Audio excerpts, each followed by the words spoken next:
तो दोस्तों आप सभी कैसे हैं। उम्मीद करता हूं आप सभी बहुत अच्छे होंगे। आज की इस वीडियो में हम पढ़ेंगे क्लास 12th फिजिक्स, जो हमारा पहला नंबर चैप्टर है विद्युत आवेश तथा क्षेत्रफल।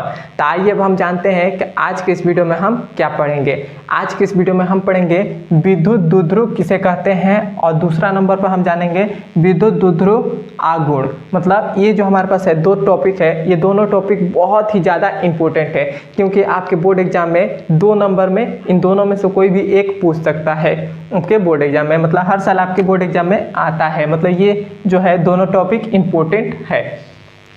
तो मैं आपको विद्युत द्विध्रुव का जो परिभाषा है वो आपको रटना नहीं पड़ेगा। मैं आपको एकदम बहुत ही आसान तरीके से बताऊंगा। यदि आप उन्हें वीडियो को लास्ट तक देखते हैं तो आपको सवाल आपका इस विद्युत द्विध्रुव का परिभाषा रटना नहीं पड़ेगा, आप अपने मन से लिख सकते हैं। तो आइए अब हम विद्युत द्विध्रुव किसे कहते हैं। तो मान लेते हैं कि यह हमारे पास कोई बिंदु है, इसे हम नाम देते रहे A, और ये हमारे पास कोई बिंदु है, इसे नाम दे रहे हैं B, और यहाँ पर हमारे पास Q1 आवेश है और ये Q2 आवेश है। मान ले रहे हैं कि ये हमारे पास ये Q1 आवेश है और ये Q2 आवेश है, मान ले रहे हैं। अब हमारे पास इन दोनों के बीच की जो दूरी है वह 2L है।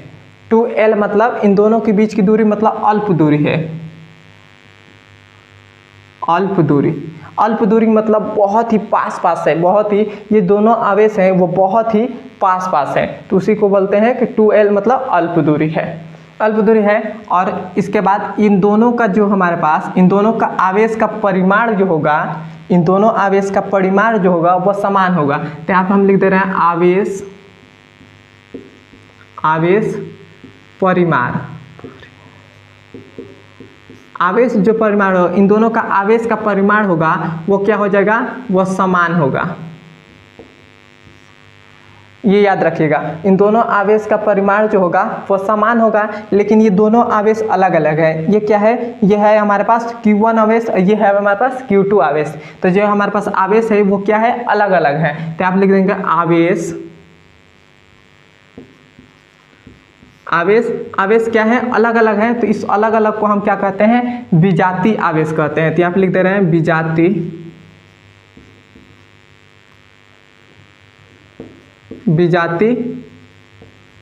आवेश। तो अब हमारे पास यहीं से इसका परिभाषा निकलेगा विद्युत द्विध्रुव का। तो आपको समझ में आ गया है। यहाँ पर देख लीजिए कि मान ले रहे हैं ये Q1 आवेश है और ये Q2 आवेश है। Q2 आवेश है और इन दोनों के बीच की जो दूरी है वो 2L है, मतलब अल्प दूरी है, बहुत ही पास पास है। और इन दोनों आवेश का परिमाण जो होगा वो क्या होगा, समान होगा। और ये दोनों आवेश हैं वो ये Q1 आवेश है, ये Q2 आवेश है, मतलब दोनों आवेश है अलग अलग हैं। तो ये क्या हो जाएगा, आवेश जब अलग अलग है तो इसका नाम हमारे पास अलग अलग है, तो उसको हम विजातीय आवेश बोलते हैं। तो इसका सूत्र, इसका परिभाषा कहाँ से हम लिखेंगे, तो इसका परिभाषा लिखेंगे अल्प दूरी पर स्थित, क्या लिखेंगे, अल्प दूरी पर स्थित दो समान विजातीय आवेश। कैसे लिखेंगे, अल्प दूरी पर स्थित दो समान विजातीय आवेश। क्या लिखेंगे, अल्प दूरी पर स्थित दो समान विजातीय आवेश से बने इस निकाय को विद्युत द्विध्रुव कहते हैं। याद हो गया होगा आपको, आशा करते हैं कि आपको याद हो गया होगा। कैसे आप परिभाषा लिखेंगे अल्प दूरी पर स्थित दो समान विजातीय आवेश। क्या लिखेंगे, अल्प दूरी पर स्थित दो समान विजातीय आवेश। विजातीय आवेश मतलब दो, ये जो आवेश है ये अलग अलग है। तो लिखेंगे कि अल्प दूरी पर स्थित दो समान विजातीय आवेश से बने इस निकाय को विद्युत द्विध्रुव कहते हैं। अब आपको विद्युत द्विध्रुव रटना भी नहीं पड़ेगा, आपको ऐसे ही याद हो जाएगा। कैसे आप याद करेंगे, अल्प दूरी पर स्थित दो समान विजातीय आवेश से बने इस निकाय को विद्युत द्विध्रुव कहते हैं।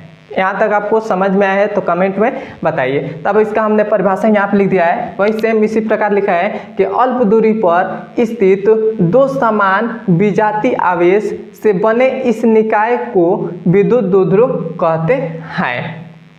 सेम यही हमने लाइन लिखा है जो हमने बताया कि अल्प दूरी पर स्थित दो समान विजातीय आवेश से बने इस निकाय को विद्युत द्विध्रुव कहते हैं। अब आपको विद्युत द्विध्रुव का परिभाषा भी याद हो गया होगा और विद्युत द्विध्रुव भी समझ में आ गया होगा।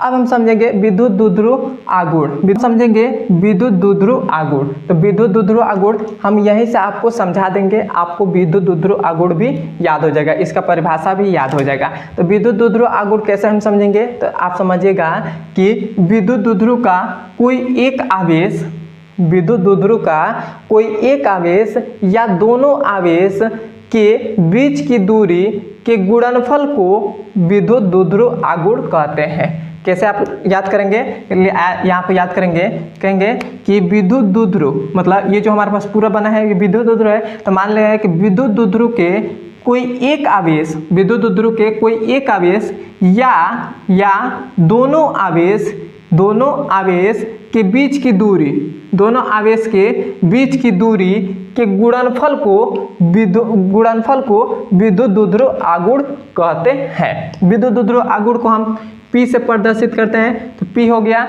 अब उसके बाद कह रहा है कि दोनों विद्युत द्विध्रुव के एक आवेश, विद्युत द्विध्रुव के एक आवेश मतलब मान ले रहे हैं कि Q1 आवेश है, Q1 आवेश है। विद्युत द्विध्रुव के कोई एक आवेश या दोनों आवेश के बीच की दूरी, तो बीच की दूरी क्या है, तो 2L है, 2L है। तो इन दोनों बीच की दूरी के गुणनफल को विद्युत द्विध्रुव आघूर्ण कहते हैं। आप ऐसे याद रखिएगा कि विद्युत द्विध्रुव के कोई एक आवेश, विद्युत द्विध्रुव के कोई एक आवेश तथा दोनों आवेश के बीच की दूरी के गुणनफल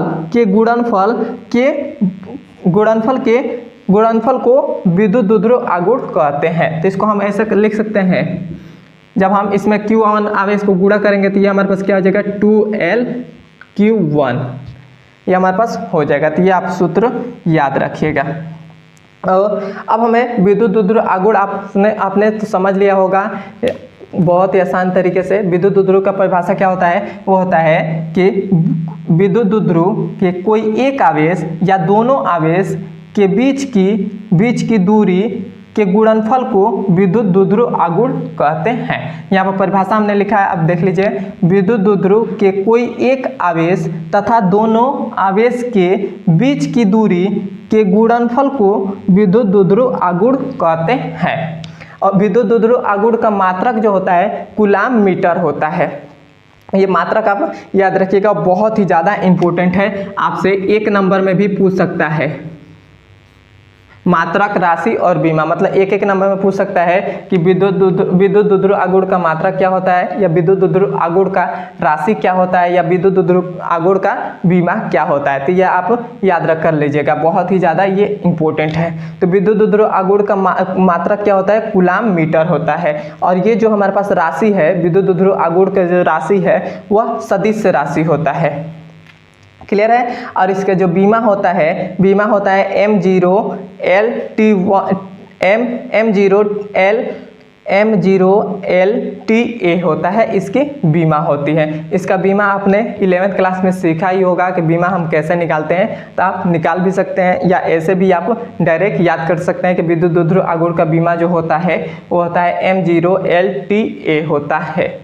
यहाँ तक आपको क्लियर है तो कमेंट में बताइए, और वीडियो आपको कैसा लगा है कमेंट में एक बार ज़रूर बता दीजिएगा। और हमारे चैनल पर नए हैं तो सब्सक्राइब भी कर दीजिएगा।